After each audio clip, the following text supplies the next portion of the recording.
Сайн байцгаана уу Кокобен. Энэ өдрийн мэндийг хүргэе. Цаан шинэхэн бичлэгтэй тавтай морилно.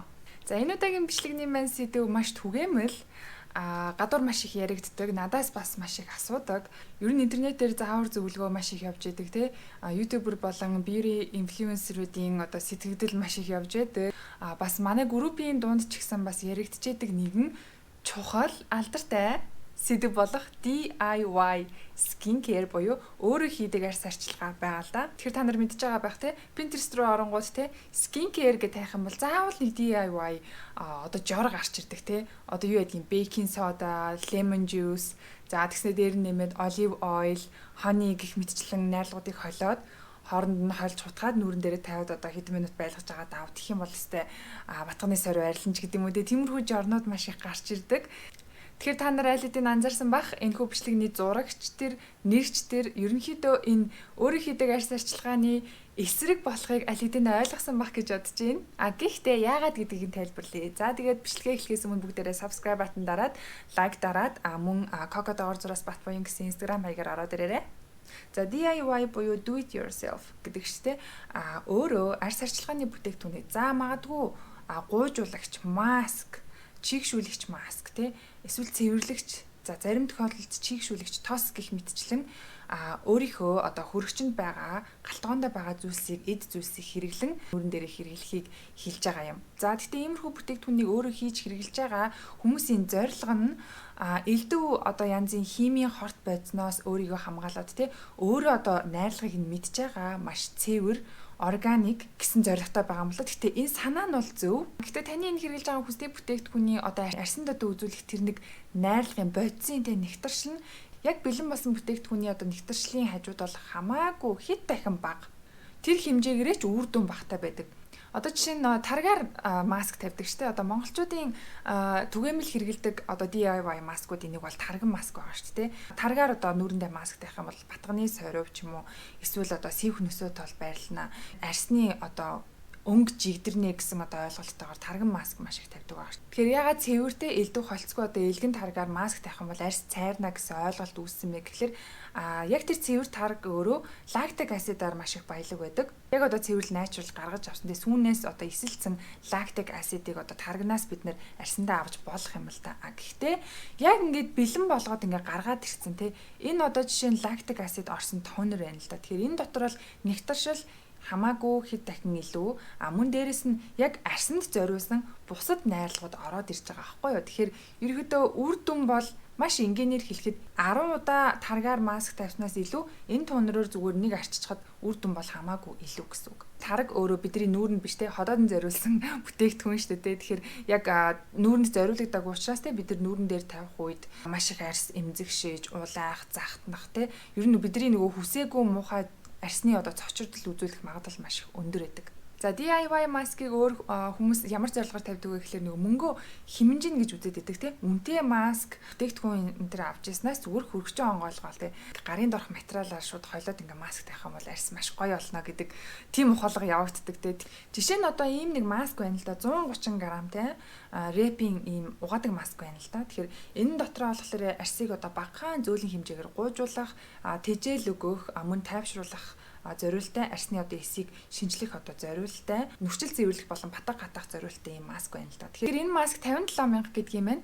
57,000-аар 130 г-ийн ийм одоо маск авчлаа. Тэгэнгүүт хадгалах хугацаа нь болохоор онгойлгосноос хойш 12 сарын дотор хэрэглэж дуусгана гэсэн маань. Тэгэхээр бид нар ерөнхийдөө 1 жилийн дотор энэ маскыг бол хангалттай хэрэгжилнэ гэсэн үг. 40 удаа түрхчих байхаа гэж би бодож байна. Тэгээд 57,000 төгрөгөө яг нөгөө 40 түрхлэндээ хуваагаад үтсэн чинь нэг удаа түрхэхдээ 1425 төгрөгөөр түрхэж яана л да нүрэндээ.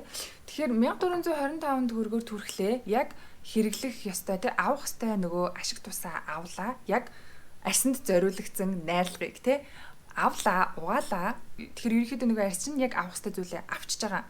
За бид нар нөгөө зуурдаг одоо гуйжуулдаг маскууд хийгээд үзье л да. Одоо кофений шар хийж магадгүй те. За одоо тараг хий л да. Магадгүй зүгийн бал хий те. За жоохон цайруулын майруулыг гээд одоо лемон жуус хий. Гэх мэтчлэр ингээд найрлагуудаа ингээд тооцоолоод авах юм бол нэг удаагийн маск тавихад те нэг 5,000-аас нэг 8,000 төгрөгийн маск болох гээд байгаа байхгүй юу. За тэгэнгүүт нөгөө маскыг чинь нэг доор ингээд бүгдийг нь сайхан холчлоо. Тэгээ хөрөгчөнд хадгалж агаад дараа нь дахиж гаргаж ирэх түрхэх ямар ч арга байхгүй. Яагаад тэгэхээр тэр чинь өөрөө нэгэнд зуурагдлаа, шууд чанараа алдагдлаа, дахиж хэрэглэх ямар ч үндэслэлгүй болно гэсэн үг. За мөн өргөс тэмэх ч юм уу те одоо зарим хүмүүс одоо төмс мөмсөөр маск тавьдаг те эсвэл алой одоо жуус яг ингэж шахаж гаргаж ирдэг ч юм уу. Ерөнхийдөө иймэрхүү байдлаар хийхэд бол хэрэглэх бүрдээ мөнгө яаж ч утсан энэ маскнаас бол илүү үрж таарж байгаа юм л да.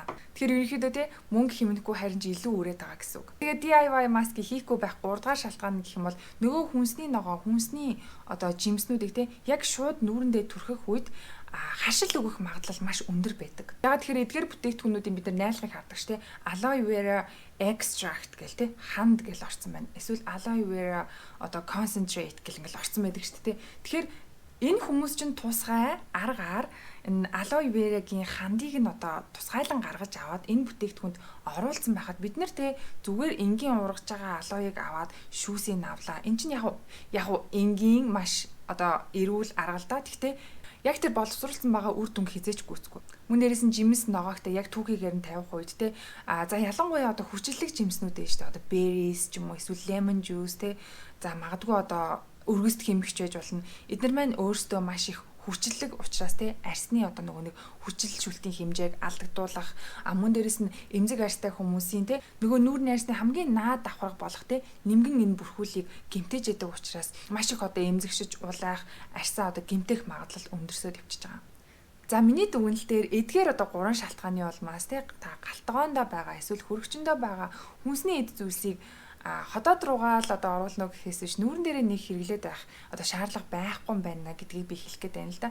За мөн дээрээс нь би яг одоо хэрэглэгдэх одоо зүйлсүүд байгаа шүү дээ.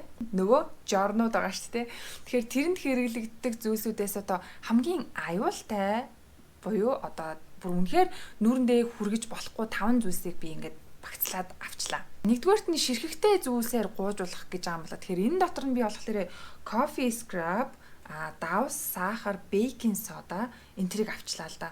Тэгэхээр эдгээр маань өөрсдөө эдрийг бид нар маш их түгээмэл хэрэгэлдэг байсан шүү дээ. Би бол хэрэгэлдэг байсан. Магадгүй одоо зүгийн балан дээр те lemon juice-н дээр olive oil ч юм уу хийж байгаа те нэг юм жоохон зуурмаг маягийн юм хийжнэ. Дээр нь жоохон ширхэгтэй юм нэмжээснэ одоо нүрээстэй scrub гэж өгдөг байсан шүү дээ. Би лав. Эдгээр маань өөрсдөө нэгдүгээрт нөгөө түрүүний миний хэлсэнчлэн арсанд зориулагдаагүй маш ширүүн, хатуу, өнцгтэй, ирмэгтэй, тэ арсны нөгөө өнгөн давхаргын хэсгийг маш их гэмтэх хэмжээний тийм өнцгтэй зүйлсүүд байдаг учраас тэгж хүчтэй ширүүн үрж ерөөсө болдоггүй. Бид нар ингээд энийг ингээд зурж аваад өнөөдөр сайхан гууж уулчлаа. Арс маш гой зөөлхөн болно. Угаасаа ойлгомжтой.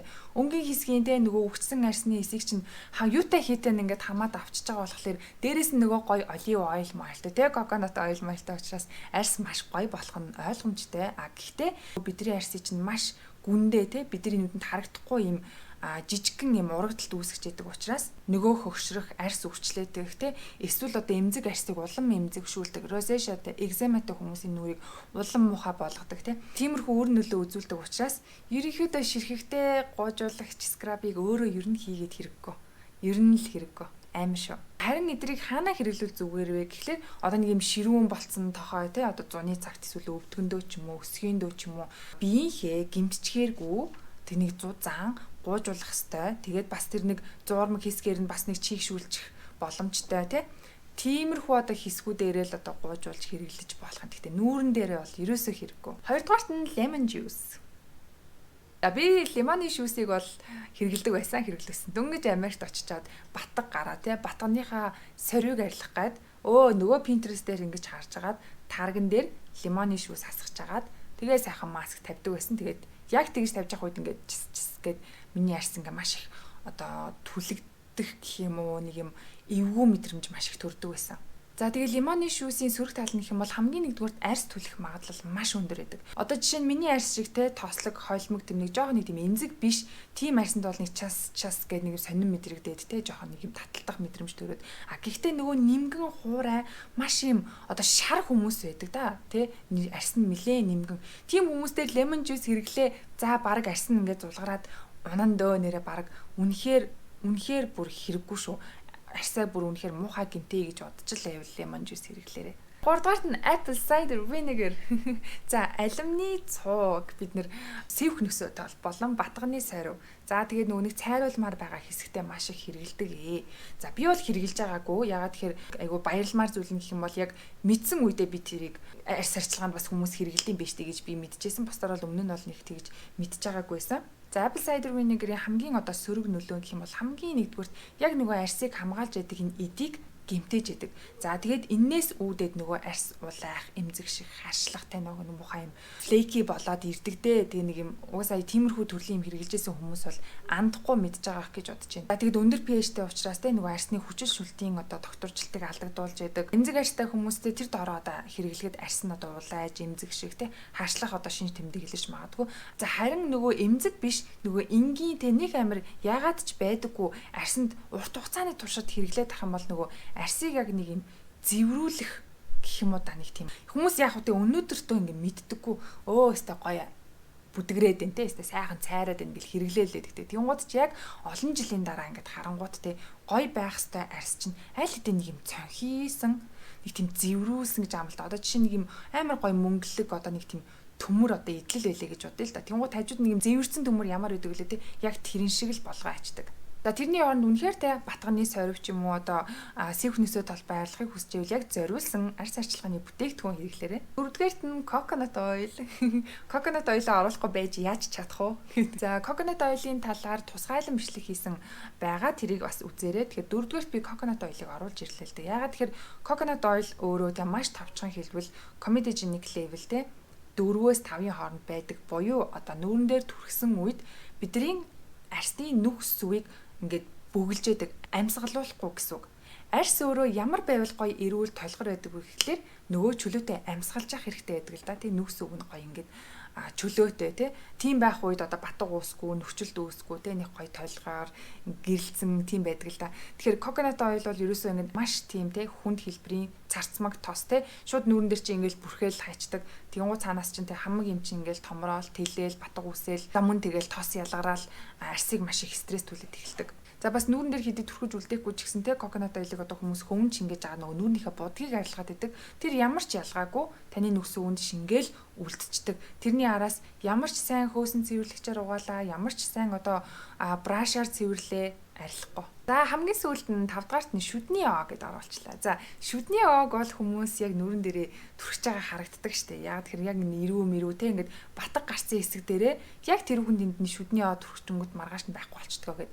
За, яг үйлчлэгийн хувьд бол үйлчлэн. Маргааш нь босоод ирэхэд нэрэл батг чинь багассан байна. Ягаад гэвэл хавдрыг нь дараад өрөвслийг нь намдааж байгаа учраас багассан байна. Гэхдээ арьсны чинь яг нөгөө бүрхүүлийг гэмтээгээд хайчдаг. Тэгэхээр шүдний оон дотор арьсанд яг түрхэгдэх хэмжээний тийм зориулагдаагүй химийн найрлагууд мөн SLS буюу sodium lauryl sulfate гэх найрлага орсон байдаг л да. Тэр нь өөрөө нөгөө нэг шүдний оог болон бусад зүйлсийг маш их тийм хөөсөн болгодог Ер нь бол нүүрэн дээр түрхэгдэхэд маш хортой гэж үздэг тийм найрлага орсон байдаг учраас ерөнхийдөө бол батган дээрээ түрхлээ. Нөгөө арьс чинь маш их гэмтлээ. Тэгээд энэ үр нөлөөний улмаас хэдийн нөгөө нэг батг чинь ингээд арилсан ч гэсэн батганы нөгөө байсан арьсыг чинь гэмтээгээд мөн нөгөө сорвир амир томоор нь үлдээчдэг байгаа. Тэгэхээр хоол хүнсээ хоолндоо хэрэглэе, шүдний яагаараа шүдээ авгаая, лемон жуусээ аягтаа усандаа хийгээд гоё лемонтэй усаа ууя. Тэгэхээр арьс арчилгаандаа эднүсийг хэрэглээд хэрэггүй л гэж зөвлөхөр байна. Тэгэхээр арьс арчилгаандаа эднүсийг хэрэглээд та ашиг тус үр дүн үзэхээсээ илүү арьсаа улам гэмтээгээд улам асуудалд оруулаад нэг асуудлыг шийдэж байгаа нөгөө асуудалтай уулзраад батгаа гайгүй болох гэж хагаад нөгөө муухай эмзэгшилт гэдэг юмтай тулгараад нэг эмзэгшсэн арьс дараа нь юу ч хэрэгэлсэн эмзэгшээд идэг болчдөг. Нөгөө батганы сорвио цайруулах гэж хагаад арьсаа бүр тэр чигтэн түлээд амар улаалтай болгоцсон биржигээд идэг арьстай болгоцсон маш олон хүмүүс байдаг учраас та энэ хөвчлөгийг үзэж байгаа бол одооноос арай өөр ойлголттой болсон байх гэж бодож байна. Асуулт маань арьсны хэн бууруулдаг бүтээгдэхүүн гэж байдаг уу? Өглөө басхоор нүүр халуун жигт улаалттай биений арьснаас амар ялгарх юм. Тэгээд улаа бутарч төөнөд гэж байна. Арьсны хэн бууруулах бүтээгдэхүүн гэж байдаг. Бүтээгдэхүүний ингээл нэршлиг ингээл харж идэг шүү дээ. Доор нь ингээд ямар үйлчлэгээтэй юм бэ гэж харангуйч ингээл cooling effect гэлжсэн байдаг те. Эсвэл одоо тайвшруулах, сүүрийн, calming, anti-redness гэдэг юм уу те. Тиймэрхүү одоо нэршлүүд ингээл бичсэн байдаг шүү дээ. Тэд нар чинь бүгдээрээ ерөөхдөө яг одоо таны ярьсанд л зориулсан одоо үйлчлэгийг хэлээд байгаа юм л да. Ихэвчлэн одоо тийм чигшүүлэгч тос байдаг, эсвэл одоо түрхдэг алоэ жел байдаг, мөн sheet mask ч юм уу, sleeping mask ч юм уу те. Нарны тоснууд байдаг. Ер нь бол нэлээд олон төрлийн бүтээгдэхүүн байдаг. Гэхдээ миний бодлоор тийм бүтээгдэхүүн хайснаас илүүтэйгээр яг тэр юу яг арсыг чинь улайлгаад байна тий. Яг юунаас болоод нэг гэдгийг нь олсон дээр хаа. Тэгэхгүй бол ямар нэгэн бүтээгдэхүүн оллоо тий. Бас л нөгөө нэг шалтгаан маань байгалах юм бол тий энэ асуудал бүрэн шийдэгдэхгүй шүү дээ. Тэгэхээр яагаад улаагаад байна тий? Цэвэрлэгч нь хаашлаад байна уу? Эсвэл цэвэрлэгч нь хит одоо нөгөө хүчилшүүлтийн хэмжээнд алдагдсан тийм цэвэрлэгчээр угаагаад байна уу? Эсвэл нөгөө амар ширхэгтэй тий скрабаар үрж угаагаад байна уу? Юу ч байж болно. Тийм учраас арьс арчилгааныхаа яг өөртөө хэрэгжилж байгаа бүтээгдэхүүнүүдээ хараарай. Найрлагч харшилсан байж магадгүй шүү. За энэ удаагийн имжлэгийн түрээд өндөрлж जैन таалагдсан гэж найдаж जैन. Тэгээд DIY арьс арчилгааны талаар тий ерөнхийдөө энэ бичлэг хэрэгтэй хүмүүст аль болох чадхаараа хүргээрэй гэж би хэлмээр байна. Яг тэгэхээр гоё арьсайгаа тий бүр илүү дордуулаад муухай болгочих вэ гэж би айгүй санаа зовж जैन. Тэгээд натаа хамтаас нь баярлаа. Дараагийн имжлэгээрээ иргэн уулзъя. Тэгээд түр баяртай.